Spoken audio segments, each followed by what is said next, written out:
Hi, everyone. This is Gary Berman, host of the Cyber Hero Adventure Show. We have an incredibly important and timely guest today who's going to talk with us about the opportunities of using cyber ranges as a way to upskill and cross-train the next generation of cybersecurity professionals. And Michael Roncon is joining us right now. Hey, Michael, welcome to the Good morning. show. Good morning, Gary. It's so nice to have you. Pleasure. Well, indeed, I have to begin by kind of the cool background that you have behind you. Now, maybe you can share with our audience by way of an introduction. What are we looking at here? So the shield represents both the offensive and defensive side of cyber operations, and so that's how the shield was created. And so, there is offensive cyber operations, and there are defensive cyber operations, and that is what's reflected in that shield of cyber ranges. And from a marketing perspective, people always say you should keep it simple and let people know what you do. And in this case, the name says it all. Indeed, and even though the name is simple, the mission certainly is not. How would you explain the mission of what you're doing and how we got in touch and why we're doing this show? Absolutely, it's a pleasure.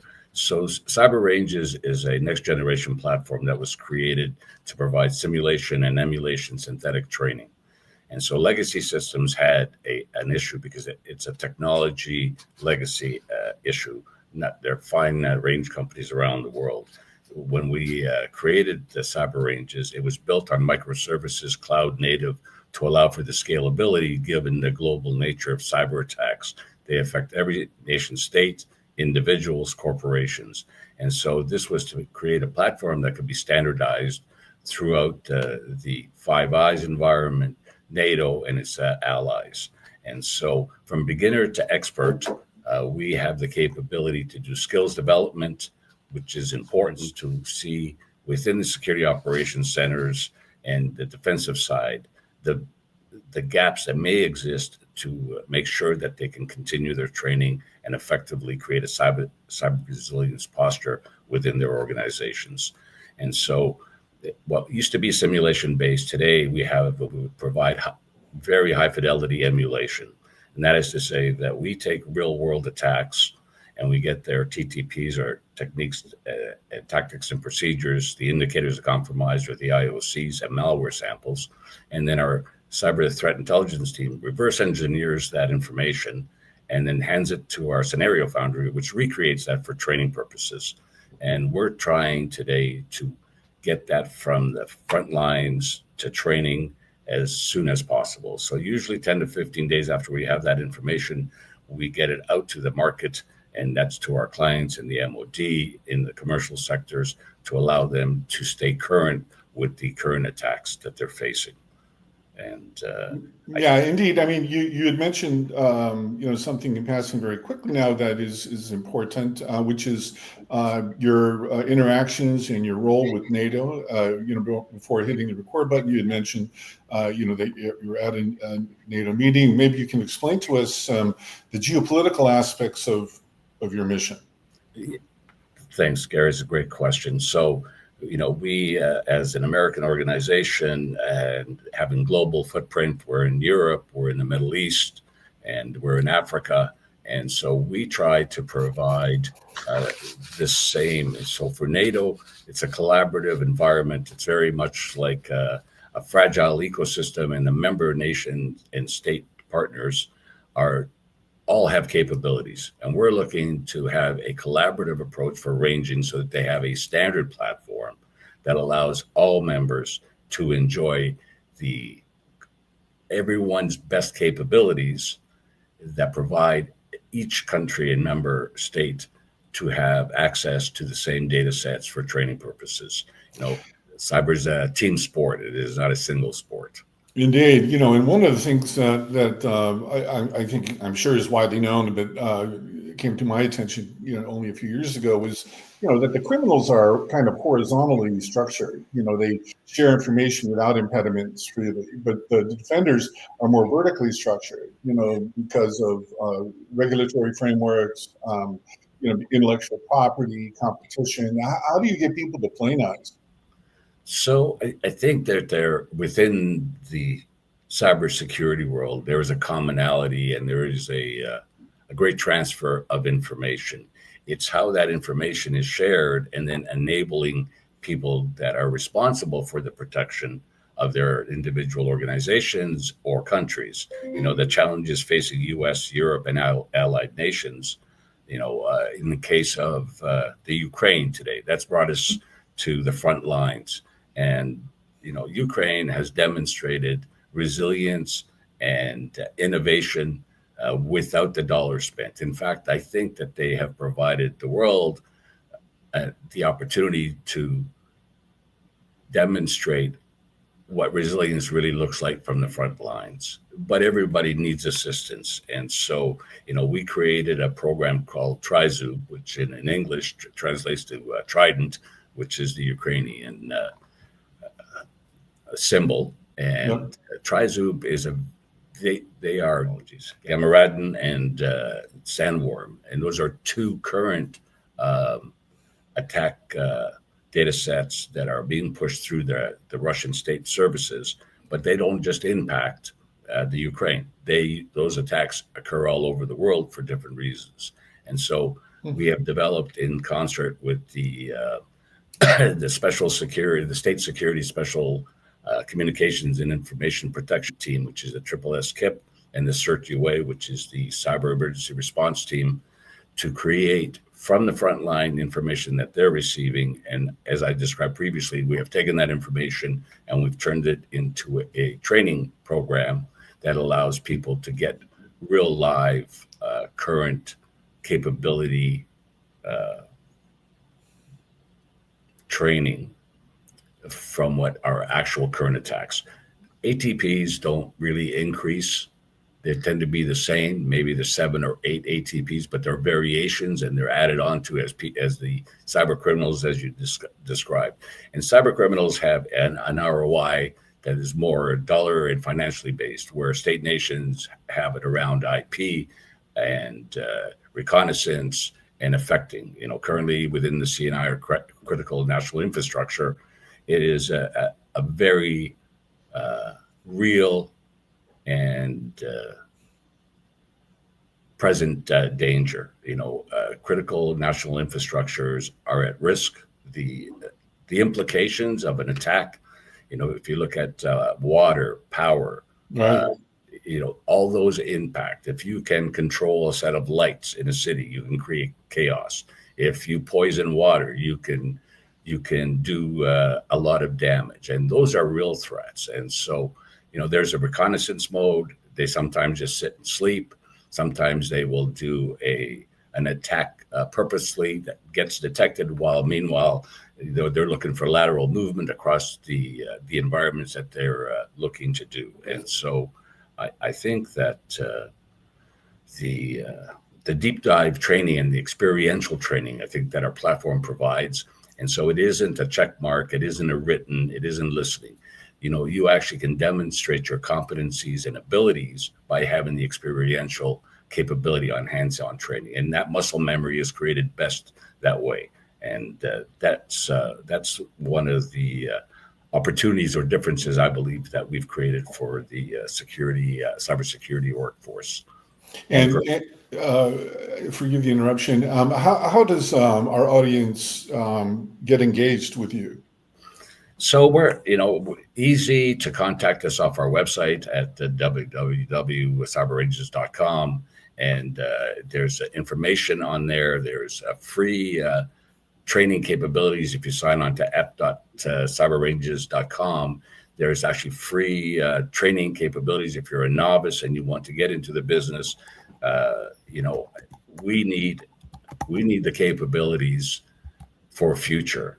We talk about workforce shortages, and I think again it's about taking people from the 19th century to the 21st century on how they learn. Forgive me. Did I get the website correct here? That's correct. Yes. Okay. So going back just for a moment to the nature of the immersion training, I think muscle memory is very good way to describe describe it. What is the duration of a typical program? So from a skills development, you can start from a novice and learn basic Kali Linux right up to an expert level and have a deeper understanding of the complexity of the requirements. And you can assume, I'll give you three different roles. If you want to be a security analyst level one, which is a beginning level, there's a whole set of scenarios and playbooks. So it could be, weeks to months. And but the goal for us is, if you're trying to be in the business, is to actually do this. One, you can't just go on and then walk away. The idea is to allow them 24 access to the range, which is what we do in our subscriptions. That allows people to come back, and even while they're working, on off hours or during. So they can be exercises and events to test the teams. There can be subscriptions that allow them to continuously go to the platform on an annual basis. So there are many ways to try to keep that muscle memory going and keeping up. The one thing that's constant in cybersecurity attacks is it's ever evolving and ever changing. And so what was 6 months ago, 12 months ago is already old data sets. And so threat actors are very good at what they do. So they need to be right one time. We need to be right all the time. It's that old adage, as they say. So I think from the training and capability development exercises, that allows management and security operations professionals to understand their gaps in their capabilities, to focus the training and the money spent, because budgets are always tightening. In the military, they spend 90% of the time training for 10% of actionable deployments. The corporate world doesn't tend to see it that way. They tend to see it as a cost because it hasn't happened to them. And And still today, unbelievably to me, it's not a matter of if, it's just a matter of when, if you haven't been. Now, whether you declare by regulatory compliance or you don't, I would suggest that most companies have been attacked.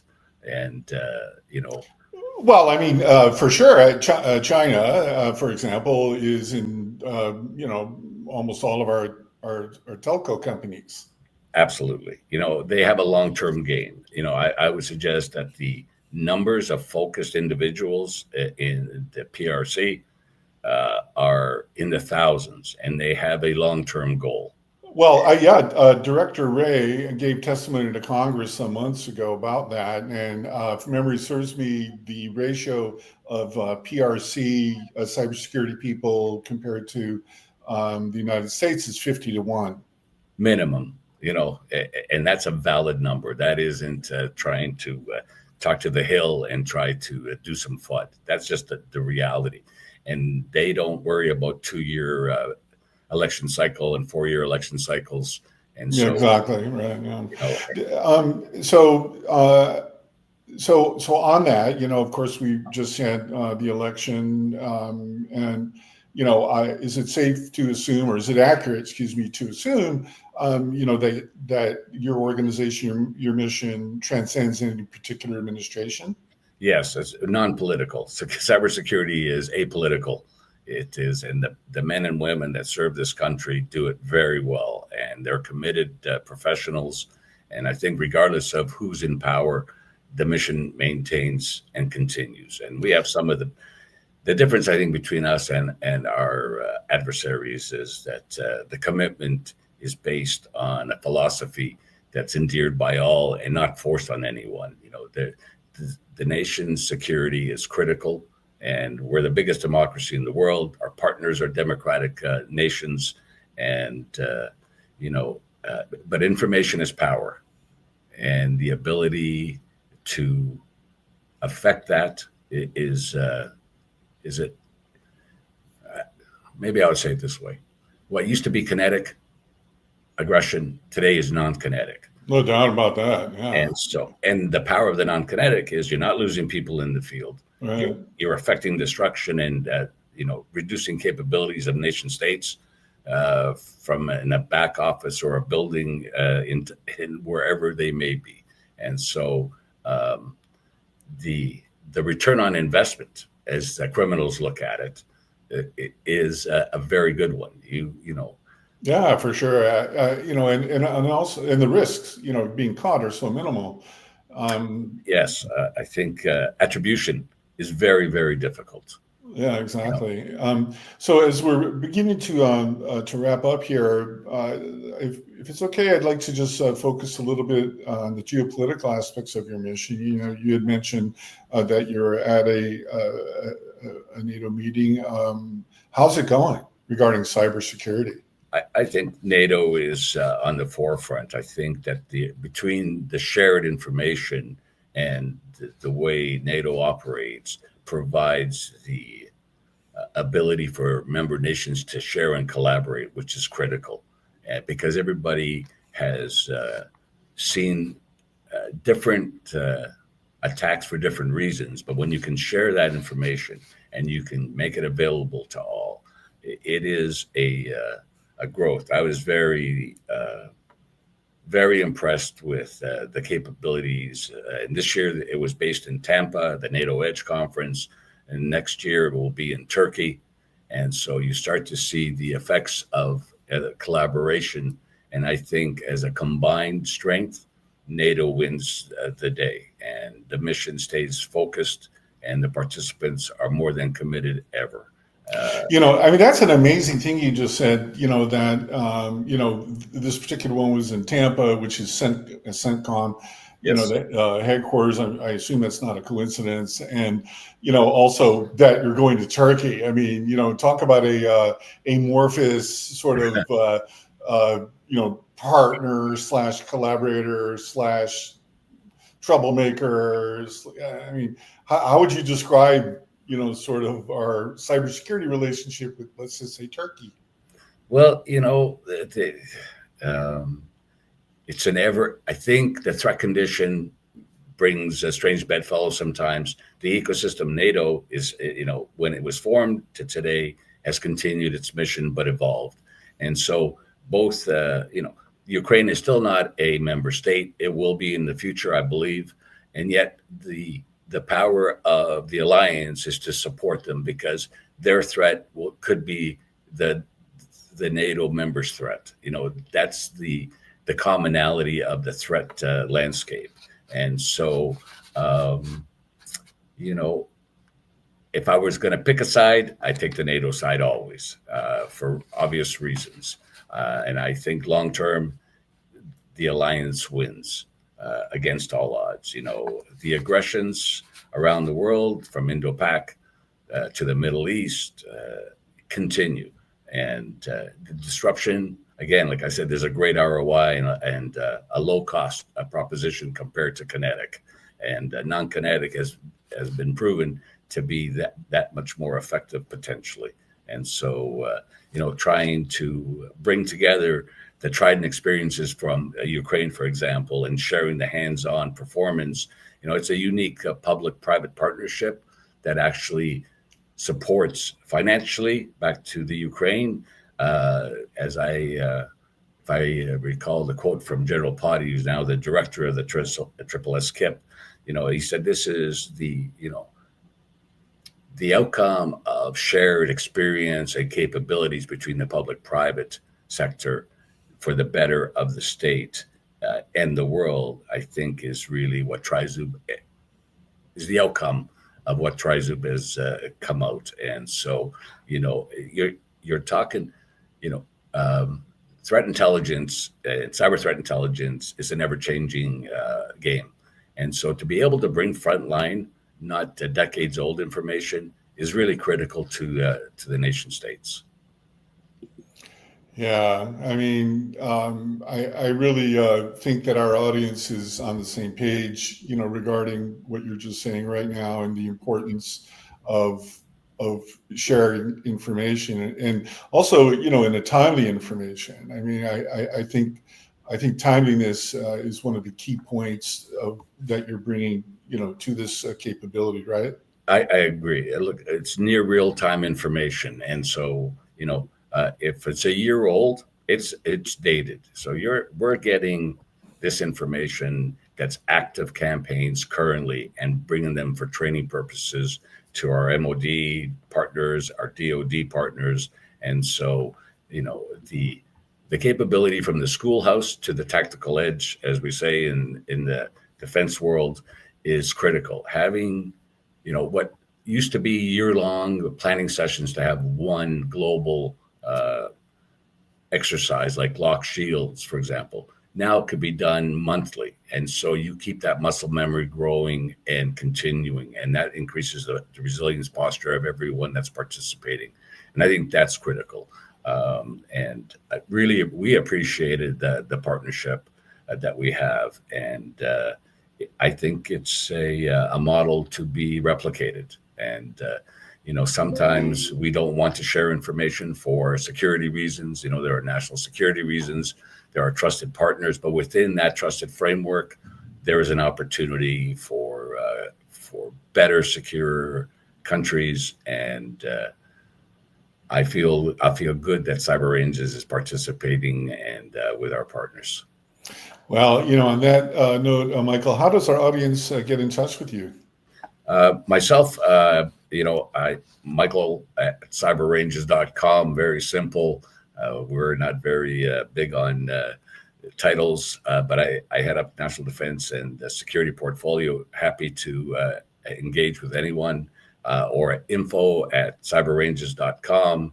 If you go to our website at www.cyberranges.com, happy to have discussions and feed as much information as we have. We try to make what is publicly available, and then what's restricted on the high side to different organizations. Happy to have those discussions also. Indeed. Well, Michael Roncon, on behalf of a grateful digital universe, thanks so much for who you are and for what you and your colleagues do, and most importantly, why you do it. And to our audience, stay tuned for more from the Cyber Hero Adventures Show. Thanks, Gary. Appreciate your time today and being on. You're welcome.